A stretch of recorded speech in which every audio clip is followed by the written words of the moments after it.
Хай. Өнөөдөр гоё өдөр. Бид 3-ын зуны амралт эхэлж байгаа. Юу вэ гэхээр нөхөр маань яг ээлжийн амралтыг авсан. 5 гэсэн мөлөө 6 хоног. Тэгээд өөр хот руу явж амрыг гэж ярьсан. Уг нь Монгол руугаа явъя гэж ярьсан. Гэхдээ очих гэж 2 хоног. Тэгээд дамжиж ирэх гэсээр байтал дахиад 2 хоног. Тэгэхээр чи хотод нэг 2 хоног байна гэдэг чинь баг юу ч хийж амжихгүй. Тэгэл айгүй бол замдаа ядраал хүрээд ирэх бах. Тэгээд тэгснээс өөр хотод очиод амарчээ гэж ярьсан. Тийм болохоор өдрийн хоолой эртхэн хийж идээд чимдэн сав янзлаа тэгээд гарахтаа бэлдээ. Одоо гэхдээ 8 сарын 10 гарсан болохоор аялал жуулчлалын сезон бас шувтарж байгаа хаа. Гэтэл хятадууд ч амар олуулаа юм чи. Ямар ч үе шувтарахгүй гэж мэгээд ядаж 8 сарын 20 гаргаж ижил илүү багасах байх. Одоо гэхдээ бас яг 7 сарыг бодвол харьцангуй гайгүй болсон байхаа. Гэхдээ бид 3 бол энээс илүү оройтож болохгүй. 8 сарын 20 гаргаал айгүй бол хүүгийн сургууль соёл гээл манай бас одоо шинэ семестр энтер гээл айгүй завгүй болчихно. Тийм болохоор яг энэ үеэр яваад за өнөөдөр 16 гэдэг чинь нэг 22-нд Бээжинд буцаж ирэхээр төлөвлөд амарцгаая. Цаг агарын хувьд бас одоохондоо яг гайгүй тохиромжтой үе байгаа хаа. Хаашаа явах чаан гэвэл нөхөр далайн эргийн хот руу явъя гэдгсэн. Тэгээ Шандомужийн Вэйхай Рончин хотод руу явъя гэж ярьсан. Бээжингээс нэг 800 орчим километр. Тэгээд хурдны галт дэргээр 7 цаг орчим явах юм. Дундаа ямар олон хотууд дээр зогсдог болохоор бас нэлээд удаа явах юм билий. Тэгээд билетийн үн болохоор том хүний 460 байна. 230 мянган төгрөг. Хүүхэд тал үнээр гэдгсэн. Бид 3 бас яг төлөвлөөгүй байжгаад гинт явахаар болсон болохоор бүх билетүүдэд тулгаж аваад жоохон үнэтэй авч байгаа хаа. За бид 3 Рончин хотод ирлээ. Далайн эргийн хот болохоор харьцангуй чиглэг. Гэтэ цаг агарын хувьд бас амар халуун байна. Бээжингээс баг халуун юм уу да. Гэтэ яг Бээжин шиг тийм нэг гачин бөхчин биш. Арай юм гоё салхитай. Салхин гэхдээ юм жоохон монгол шиг заа юм сэрүүхэн салхитай. Бээжин ч юм бол бүр ингээл халуун салхиар утаалын. Тэгээд оройн цагаар галт тэрэгнээс бууж яхад 30 градус цаа. Йоо. Тэгээд бид хоёр яаж чад амар инээдтэй буудлаа захиалаагүй за. Гэтэ гэрээс гаргаж яхад нөхөр намайг буудлаа захиалаарай гэж хэлсэн. Би тэгсэн чинь нөхөрт чамд хөнгөлтийн карт байгаа өстэй чи өөрөө захиалаарай гэд нэг тиймэрдүү юм хэлсэн.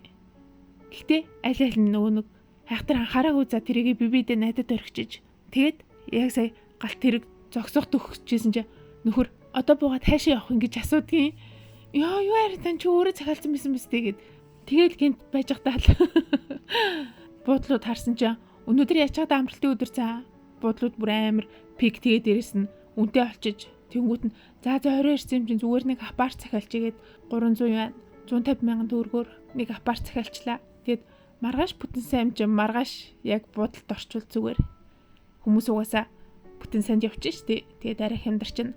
Гэтэ би өөр нь апартт байхаас илүү буудалд байхдаа илүү тухтай мэдрэмж авд юм а.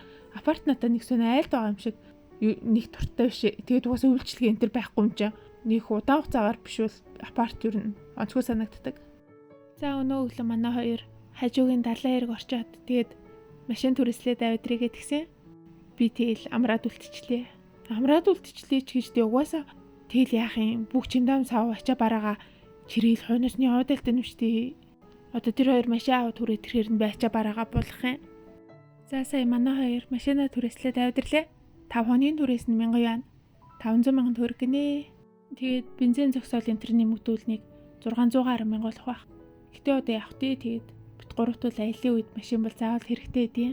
Одоо бид 3 ирсэн байгаа Шандомужийн Рончин хот нь яг Шандун хойгийнхоо зүүн хойд бүст байрладаг.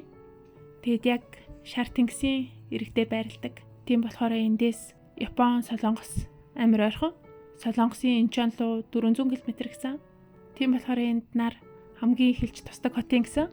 Тэгээд яг түүхийн яриул энэ чи яг ингээд далайн эргийн хот болохоор олон мянган жилийн тэртегээс Хятад улсын стратегийн чухал хот, чухал бүс гэж явдгаас гадна Чингүрний үед энд далайн алтартай цэргийн флот байсан гэсэн.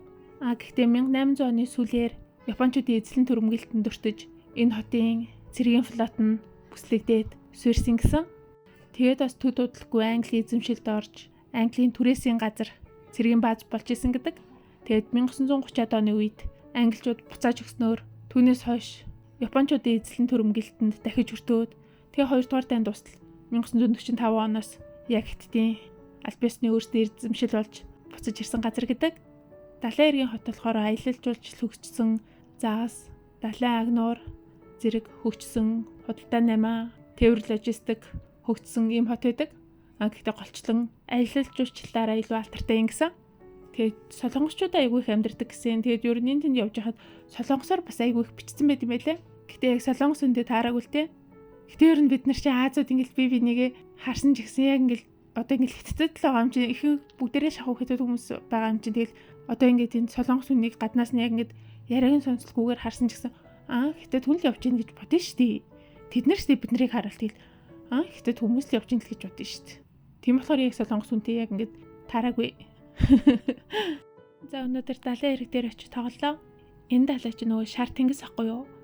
Шар мөрөө ирж цутгахта нөгөө нэг илсэн ингээд түрээд аваад ирдэг болохоор энэ шар тэнгис илэс ихтэй. Тэгээд илэс ихтэй болохоор шарангөтэй болохоор тэгээд шар тэнгис гэд нэрлэлсэн.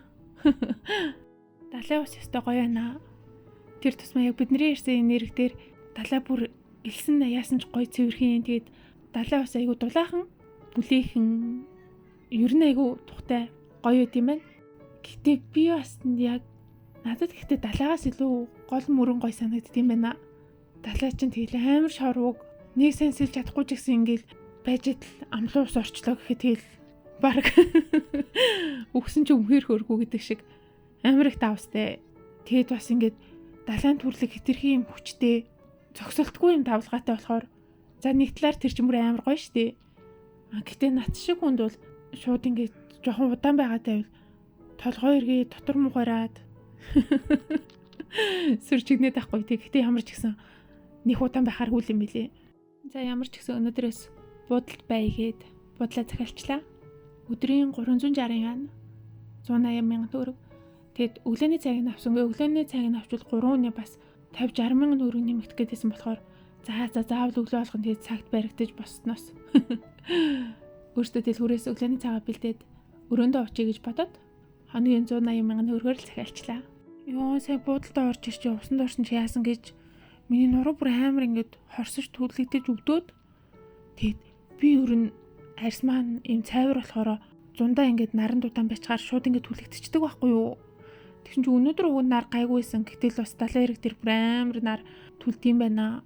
Тэгээ яжгаад манай хоёр өрөөсөө талаагаас гарч ирэхгүй заа. Хурдан явцгаая гэдэг тахт чинь намайг ингээ эрэг дээр хүлээлгэл байгаад байсан байхгүй би баг 2 цаг хайлт ингээл далаад уурчаал гарч ирээл ингээ байгаад байсан. Тэгсэн чи түлэгдчихэж амар хорсож байна. Тэгээ би ийм амар улаан арьстай одоо би яах юм.